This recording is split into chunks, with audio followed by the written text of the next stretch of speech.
el camino que nos lleva en búsqueda de patrones en los datos, un siguiente paso sería intentar graficar los datos de varias formas hasta hallarle sentido.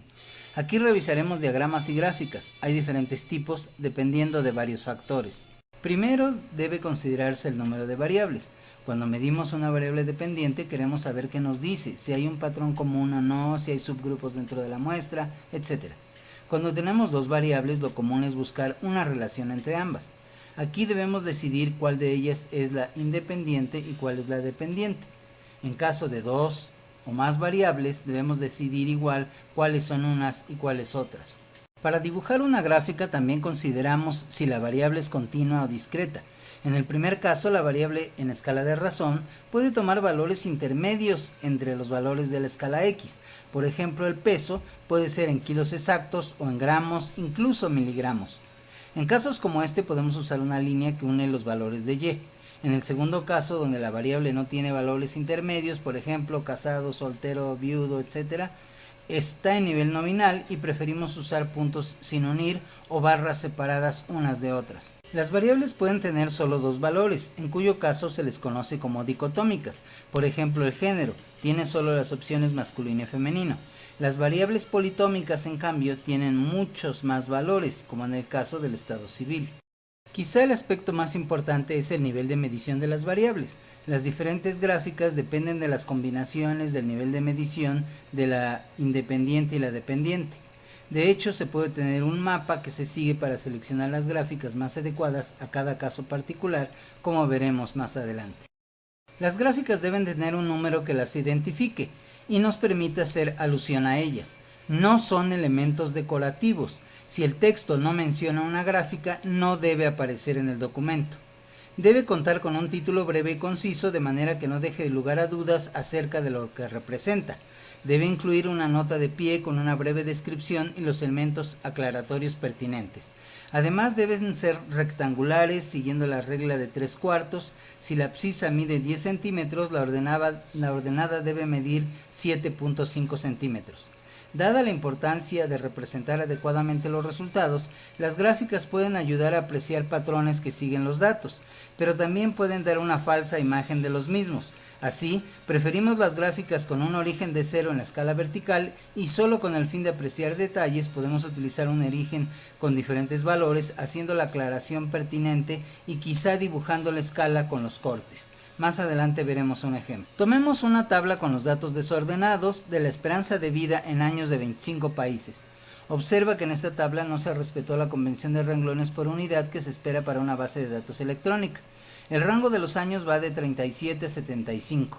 Empecemos con un diagrama de tallo y hojas. Es una técnica para presentar datos crudos visualmente que combina las cualidades de una distribución de frecuencias y un diagrama gráfico de los datos.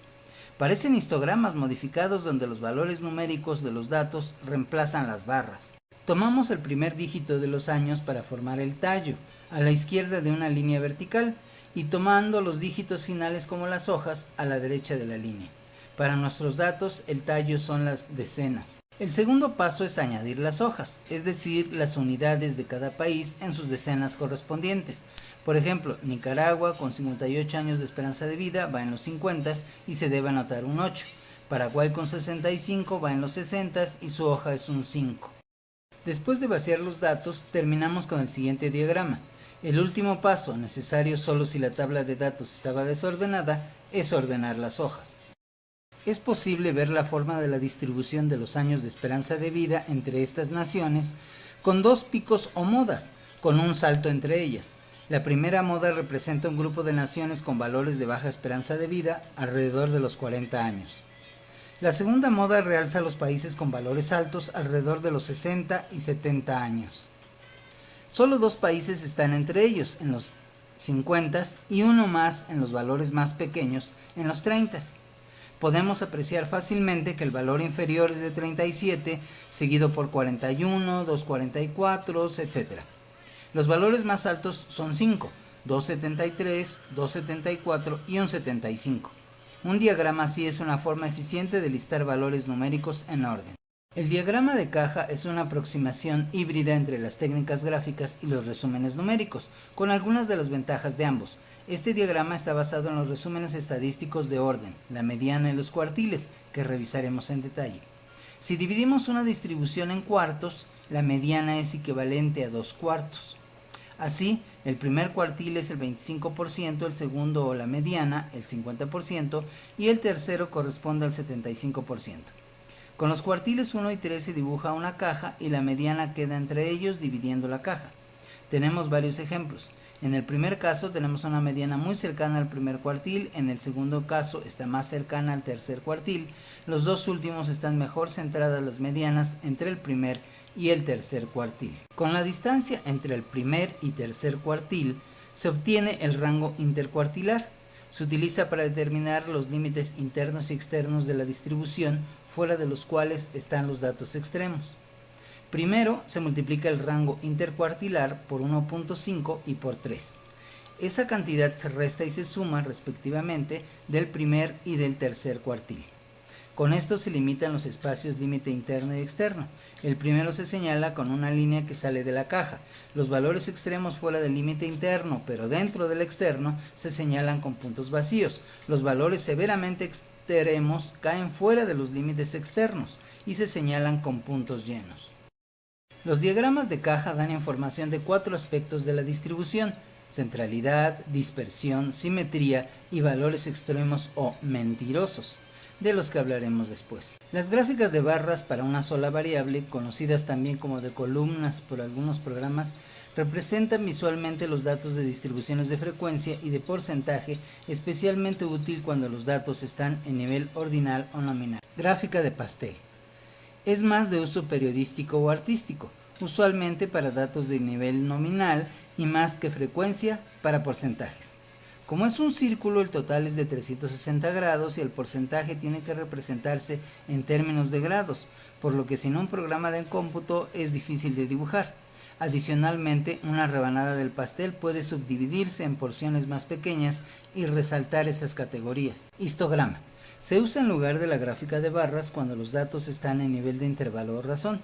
Difiere de la de barras porque no hay espacios entre las barras adyacentes para enfatizar la continuidad de la variable. La altura de las barras indica la frecuencia de los puntajes. Polígono. Se utiliza para enfatizar aún más la naturaleza continua de las variables de intervalo y de razón.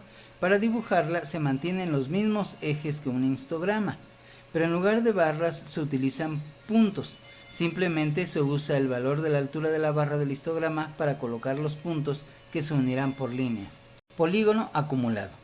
Aunque el polígono acumulado usa la misma base de datos, lo que grafica es la suma o la acumulación de los valores previos. Si dibujas una gráfica acumulada, sea histograma o polígono, siempre deberá subir o quizá mantenerse a la misma altura, pero nunca deberá bajar. Si la gráfica muestra una línea que baja, checa dónde está el error. Gráfica de barras múltiple. Se usa una gráfica de barras, pero se usan distintos estilos o colores para graficar 2 o más variables. Para ello se hace una distribución de frecuencias bivariada o multivariada. Pueden encontrarse múltiples formas de arreglar las barras: apiladas, agrupadas, en 3 dimensiones, etc. Polígono múltiple. Se usa un polígono separado por cada variable, cambiando el color o forma de las líneas que unen los puntos, para graficar 2 o más variables cuando las categorías comunes son continuas, intervalo o razón. Se utiliza una distribución de frecuencias bivariada o multivariada y los polígonos se sobreponen con los mismos ejes y sistema de numeración. Diagrama de dispersión. Se usa esta gráfica para representar 2 variables de intervalo o razón simultáneamente. La tabla de datos no es de frecuencias sino bivariada. Una línea por cada sujeto y una columna por cada variable. Cada sujeto se representa por un punto. Su posición indica su valor para una variable verticalmente, para la otra horizontalmente.